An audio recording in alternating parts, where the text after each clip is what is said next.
नमस्कार दोस्तों, स्वागत है आपका हमारे यूट्यूब चैनल पर। आज हम स्टार्ट करने वाले हैं एक बहुत ही इम्पोर्टेंट सेशन, जिसमें हम आर्मी जीडी के लिए जो इम्पोर्टेंट जीके है उसके क्वेश्चंस को हम करेंगे। इस वीडियो को आप एक ऑडियो क्लिप की तरह भी यूज़ कर सकते हैं, जिसमें हम लगातार जीएस जो इम्पोर्टेंट जीएस क्वेश्चन हैं आर्मी जीडी के लिए उन्हें कवर करेंगे। तो इसमें हम स्टार्ट करते हैं। इसमें जो सबसे पहला क्वेश्चन है वो है, भारत के संविधान में कुल कितने भाग हैं। भारत के संविधान में कुल 22 भाग हैं, लेकिन वर्तमान में कुछ सब पार्ट जोड़ने के बाद अभी वर्तमान में 25 भाग हैं। दूसरा क्वेश्चन है, संविधान में अनुच्छेद कितने हैं। संविधान में अनुच्छेद 395 हैं और वर्तमान में करीब 460 के करीब अनुच्छेद हैं। संविधान में कितनी अनुसूचियां हैं। संविधान में 12 अनुसूची हैं। जो संविधान जब लागू हुआ था उस समय पर 8 अनुसूचियां थीं, उसके बाद में अब टोटल 12 अनुसूची हो चुकी हैं। नेक्स्ट क्वेश्चन है, मौलिक अधिकार कितने हैं। वर्तमान में भारतीय संविधान में 6 मौलिक अधिकार हैं। जिस समय भारतीय संविधान लागू हुआ था उस समय पर 7 मौलिक अधिकार थे, लेकिन बाद में संपत्ति के मौलिक अधिकार को संविधान के पाठ से हटा दिया गया।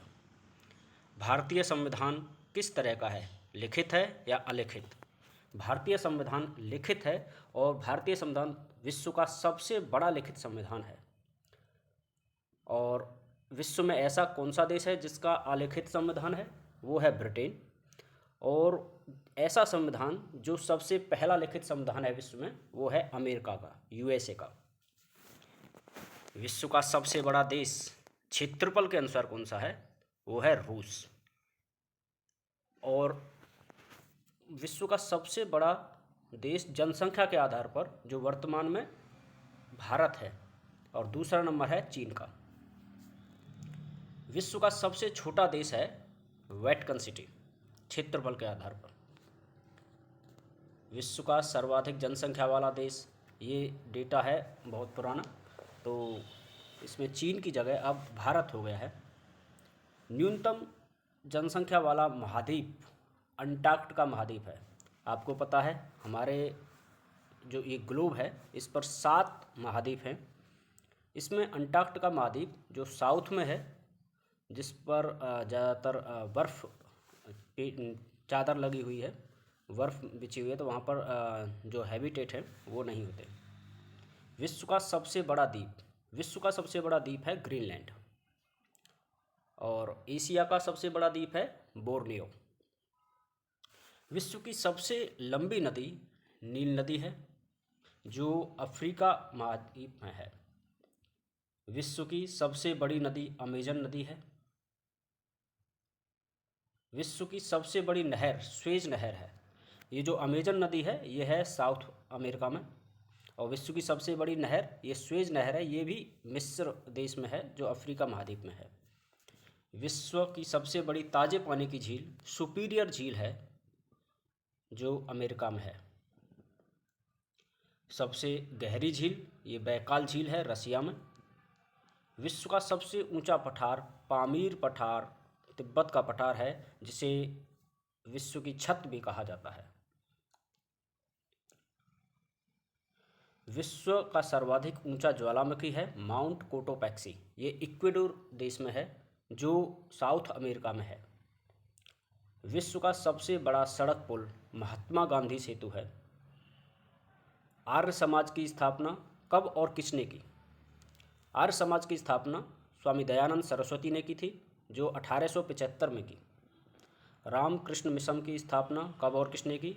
रामकृष्ण मिशन की स्थापना स्वामी विवेकानंद ने की थी 1897 में। जैन धर्म के पहले तीर्थंकर कौन थे। जैन धर्म के प्रथम तीर्थंकर थे ऋषभदेव, और जैन धर्म के 24वें तीर्थंकर वो थे महावीर स्वामी। मौर्य समाज की स्थापना,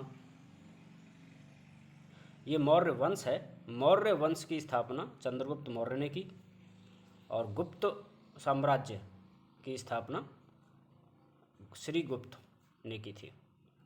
पाल वंश की स्थापना गोपाल ने की। और गुलाम वंश की स्थापना कब और किसने की थी? गुलाम वंश की स्थापना कुतुबुद्दीन ऐबक ने 1206 में की थी। खिलजी वंश की स्थापना किसने की? जलालुद्दीन फिरोज खिलजी ने। तुगलक वंश की स्थापना किसने की? गयासुद्दीन तुगलक ने। इब्न बतूता, देखो ये मध्यकालीन जो भी इतिहास है जिसमें दिल्ली सल्तनत बोला जाता है, इसमें 5 वंश थे: गुलाम वंश, खिलजी वंश, तुगलक वंश, सैयद वंश और लोदी वंश। इसके जो गुलाम वंश है उसके संस्थापक थे कुतुबुद्दीन ऐबक, खिलजी के जलालुद्दीन फिरोज खिलजी, तुगलक के गयासुद्दीन तुगलक। और इब्न बतूता, इसमें नेक्स्ट क्वेश्चन है, इब्न बतूता किसके समय भारत आया? मोहम्मद बिन तुगलक के समय पर इब्न बतूता भारत आया था। अल बरूनी किसके साथ भारत आया था? अल बरूनी महमूद गजनबी के साथ भारत आया। इसमें जो प्रथम तीन मुस्लिम आक्रमणकारी थे उसमें महमूद गजनबी, मोहम्मद बिन कासिम और तीसरा था मोहम्मद गौरी। भारत का पहला गवर्नर जनरल कौन था? भारत का प्रथम governor general Lord William Bentinck था। ये कुछ इंपॉर्टेंट क्वेश्चन थे जो आर्मी जीडी के लिए बहुत ही इंपॉर्टेंट है, तो इनको देखें और अपने पेपर के लिए सही से तैयारी स्टार्ट करें। ओके, धन्यवाद।